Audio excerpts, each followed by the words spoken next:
Yes, indeed. We are talking about the movie Perfect Blue, and so the shirt that I wore is blue. I know, groundbreaking, revelatory, never been done before, etc., etc. But turning on the camera, I now realize that it probably looks gray. So, what are you gonna do? I guess I'll just jump right in. Hi, welcome. My name is Kylie. I also go by Haunted Hippie, as well as the Antichrist, Satan's favorite daughter. Some people even refer to me as Maggot Mommy or their dark mistress. Really take your pick. Because here on this channel, we're all just enjoying talking about horror movies until the apocalypse comes. And I'm really sorry. I know that I kind of signaled the end of times with my birth and all, but it's not really my fault. So subscribe, join our little coven. Let's be friends in the meantime. Also click the like button and the notification bell, that way you never miss the next video. This video today is part of a series called I Finally Watched. Despite being on YouTube for over 4 years now, there are many amazing classic films I still somehow have not seen. The first one I covered in this series was The Wailing, and today we are talking about another international film, Perfect Blue. Why is this movie one that I selected for this series? Let's get into that. Let's just talk about the hype, okay? It has a 93% on Rotten Tomatoes. It also has an 8 out of 10 on IMDb and a 4.8 out of 5 on Shudder. Also, half the people that I follow on Letterboxd, they have watched it, rated it. Most people give it 4.5, 5 stars. And then the other half of people that I follow on Letterboxd want to watch it. Because this movie is one of Letterboxd's top 250 narrative features of all time. I don't know exactly how that list is curated, but other such movies on that list include things like The Godfather, Parasite. Basically, it's on a list of 250 films that are kind of like the peak of cinema, I think. It's also my best friend Leanne's favorite animated movie of all time. So I'd been lagging on this one, honestly. It was about damn time that I finally gave it a whirl for myself. And don't worry, I'll be getting into all my spoiler-free thoughts first, and then we'll be getting into a spoiler breakdown because the plot is crazy and we have to talk about it. In Perfect Blue, a young Japanese singer is encouraged by her agent to quit singing and pursue an acting career, beginning with a role in a murder mystery TV show. This is also on Netflix right now. I don't know when it was released to Netflix, but I watched it on AMC Plus. My dad is trying that out for a month, so I was all out of excuses. It was time. And what a time it was. Let's get into that. First of all, let me just sort of set the stage for going into this movie. I am not a Japanese animation type of girl. Something about it, I don't know. It does not appeal to my senses. I love animation. I adore it. I am constantly shouting from the rooftops, much like Guillermo del Toro.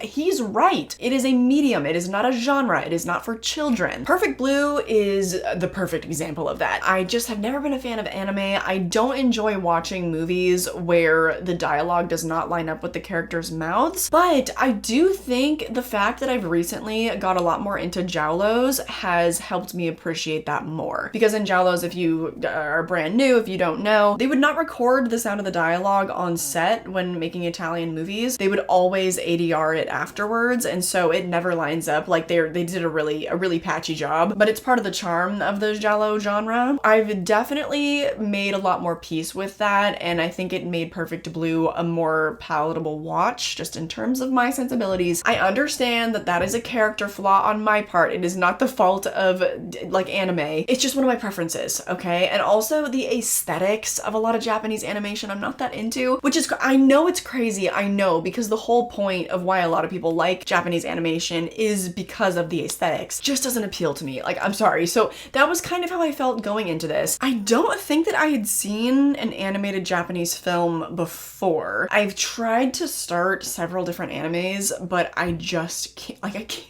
do it. So bear that in mind, that this is not a movie that would typically be for me. But I left the movie giving it 4 stars, and I found it to be an incredibly profound film. Big shocker there. It's like world renowned. But I think it's just a testament to the story and the themes that even someone like me that, you know, has a hard time stomaching anime really enjoyed it. But before I get into like literally any other thought, I think that you really need to look up trigger warnings for this. A huge theme of this movie is the consumption of women, particularly in media, and so along with that, there is naturally quite a bit of sexual violence towards our protagonist. From what little you heard of the synopsis, she experiences it both in the music entertainment industry as well as TV and film. So it's a lot. It's a lot that goes on. It's really intense. As somebody that's really sensitive to that, and I'll even like break down crying sometimes if scenes are too explicit, I handled Perfect Blue okay. I don't know if it's maybe because it was animated or something. It just, I don't know, it was a little little bit easier to digest. If your sensitivity metric is similar to mine, then I think you'll be all right. Just know that going in so that emotionally, if you feel like you want to prepare, then you can. Generally, obviously, I'm not a fan of things like that, nor of themes like that, but it just was done so well, and it was so crucial to this film that I really enjoyed it, though I don't see myself rewatching this one. I'm tempted to, though, because if you guys know the popular movie reviewer Karsten Runquist, he first gave this movie 4 stars, and then several years later he rewatched it and gave it 5 stars. So I do think I'll probably end up watching it at least one more time in my life, especially if I'm out visiting Leanne and she wants to throw it on. I'll do anything for my girl. But it's rough. It's a rough one. I think thematically you can kind of boil it down to the paradoxical feminine need to people please, and that hit home. Like, I feel like it will for most women. Now, don't get me wrong. I have always been confident. I've always known who the hell I am. But even I, to this day, I will have certain moments that I look back on and I'm like, why the hell did I let that happen? But it's conditioning, and this movie really kind of gets into the nitty-gritty of the grooming that goes into that, the expectations of others. It's really heavy stuff. I feel like for certain people, maybe men,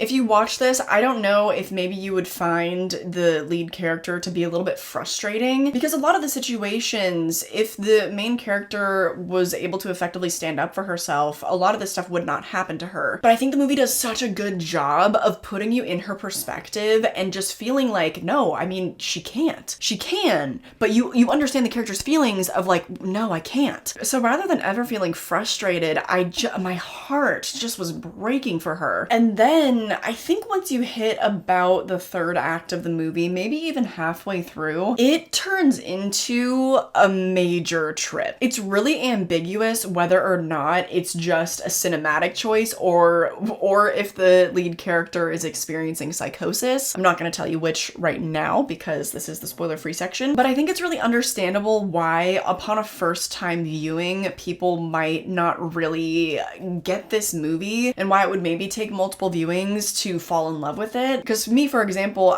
4 stars, I gave it a heart, but I wouldn't say I'm in love with it. It's a lot to take in on your first go round. So much is ambiguous. I think a lot of you immediately after watching it will probably want to look up like Perfect Blue ending explained. I don't blame you. That's exactly what I did. And this is where, again, I must shout. I must scream at you. Animation is a medium. I don't think that this would have been nearly as effective as a live action film. Just conceptually, the way that things would flip on their head in the middle of a line of dialogue sometimes, you have to be so dialed into this movie, which I think that most people watching me, they would be, because it is an international film, so you've got to be reading subtitles. And that's one reason why I love international horror, because it forces me to literally just like put my phone away and actually watch the whole thing and not do any type of mindless scrolling, be super present and watching the movie. It's the awful thing about being part of this generation and having grown up being addicted to my phone. It's super great, super fun, need constant stimulation from multiple sources, love it. But not with this movie. There was enough going on, I was gripped, I was hooked, didn't feel the need to pick up my phone, couldn't if I wanted to really, because I had to be dialed in. I thought it was so effective. It's so effective because, like I said, the whole movie really, you are very much in the shoes of this protagonist. I feel like it can be difficult to do, and I just especially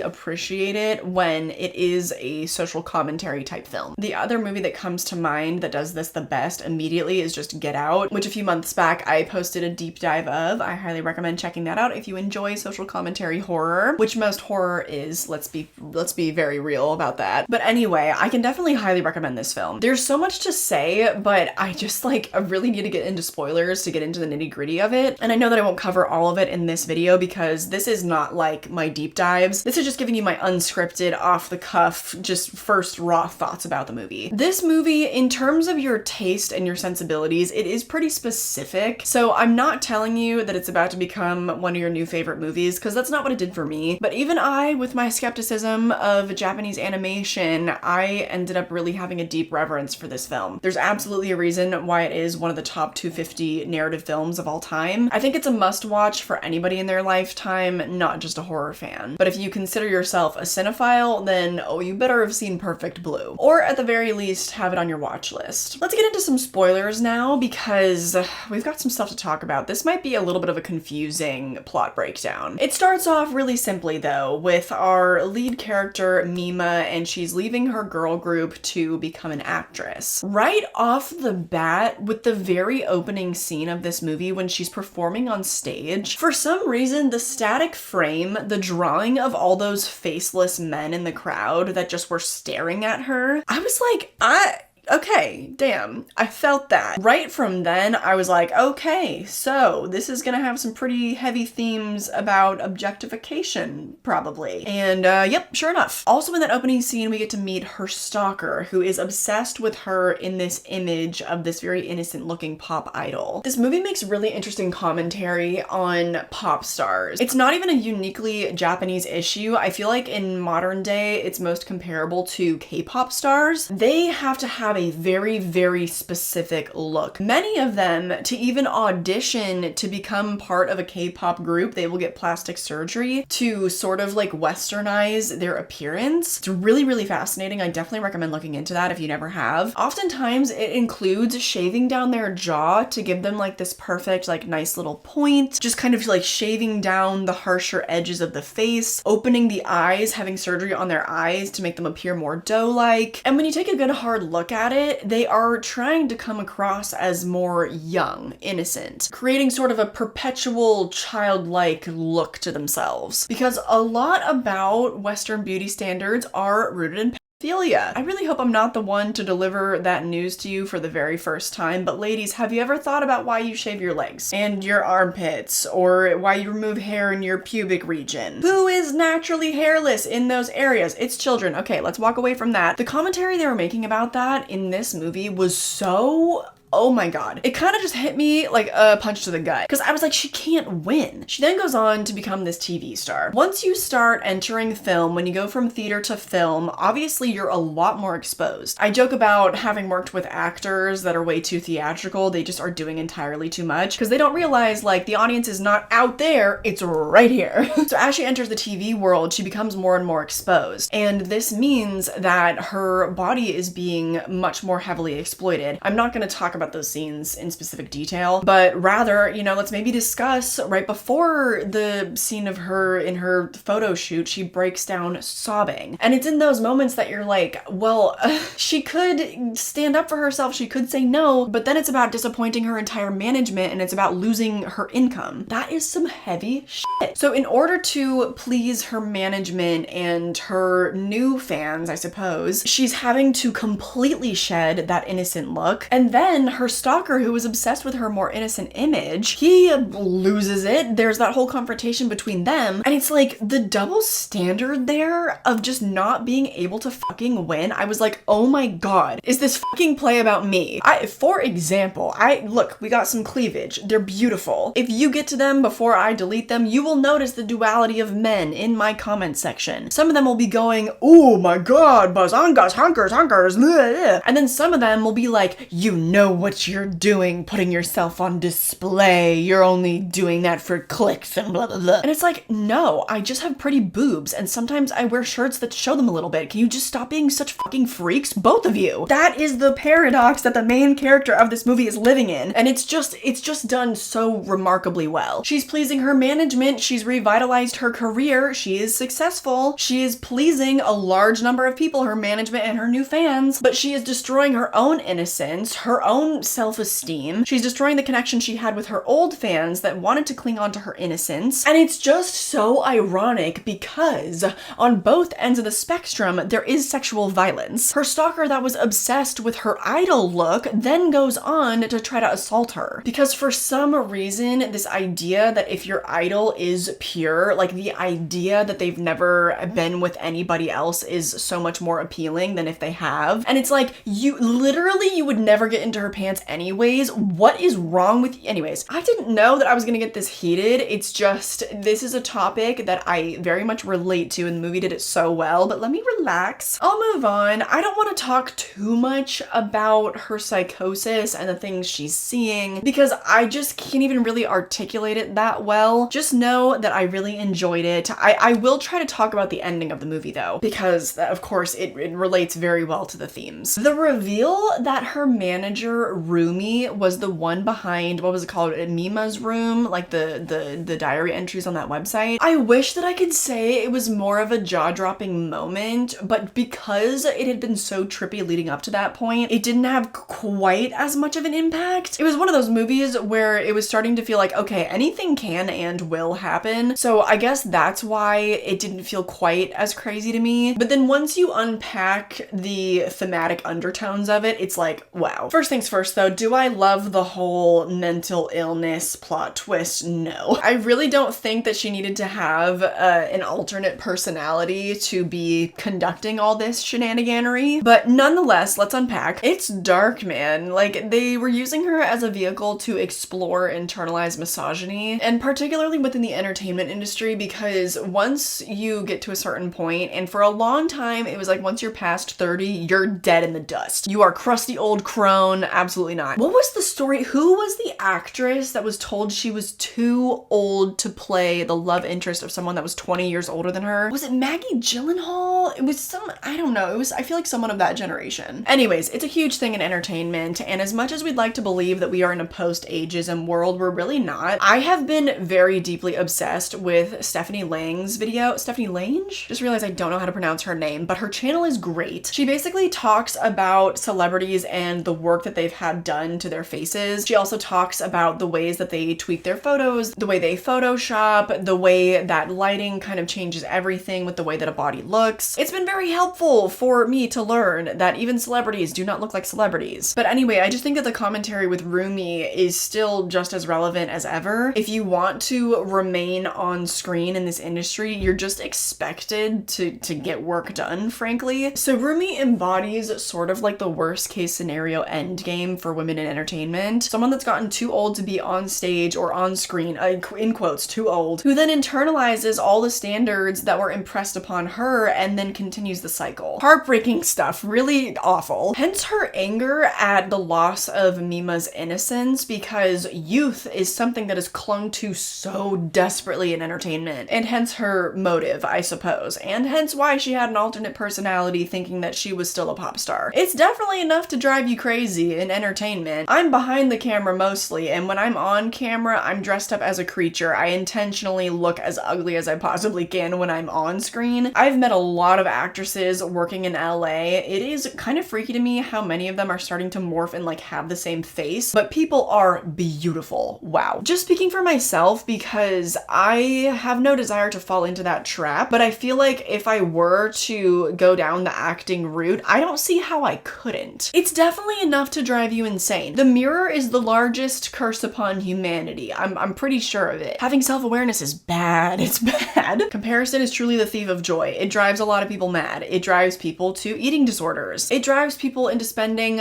in some celebrities' cases, hundreds of thousands of dollars on their face, getting work done, and on their body. Also, I always have to qualify. I'm pro doing whatever you want, but I do really think that it is worth looking into. People act like, oh, you know, go get Botox, go get filler. It's like a, you know, you do it every few months. It's just part of the beauty routine. You should really do more research and not just listen to the people that you're paying to do work on your face. A lot of people experience allergic reactions to filler, and sometimes they've been having it done for a really long time, but then you could go in for a regular appointment one time and they accidentally nick an artery or something, and then boom, allergic reaction, necrosis. Terrible. Also, Botox can have really bad side effects too. Yes, it might prevent wrinkles, but it also then makes your muscles atrophy, so you have to keep getting it done. It's also a literal toxin. You are shooting poison into your face, babes. So do whatever you do, just please, like, do more research. Just do your own independent research. Do not just listen to the people that want your money. That was such a weird tangent. Let's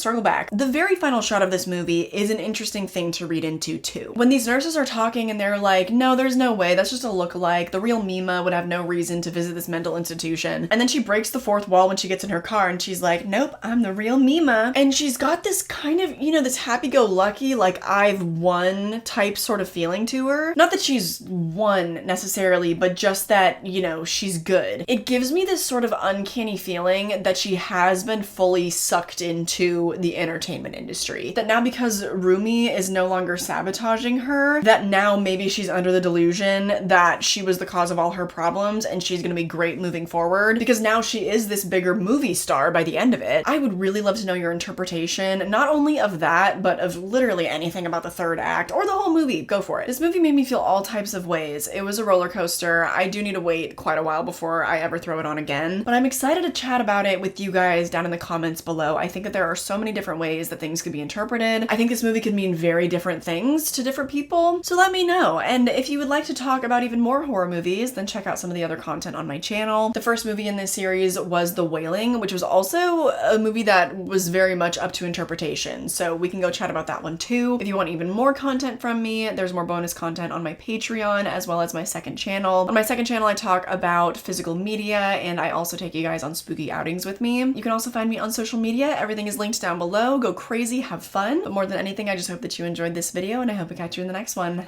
Bye!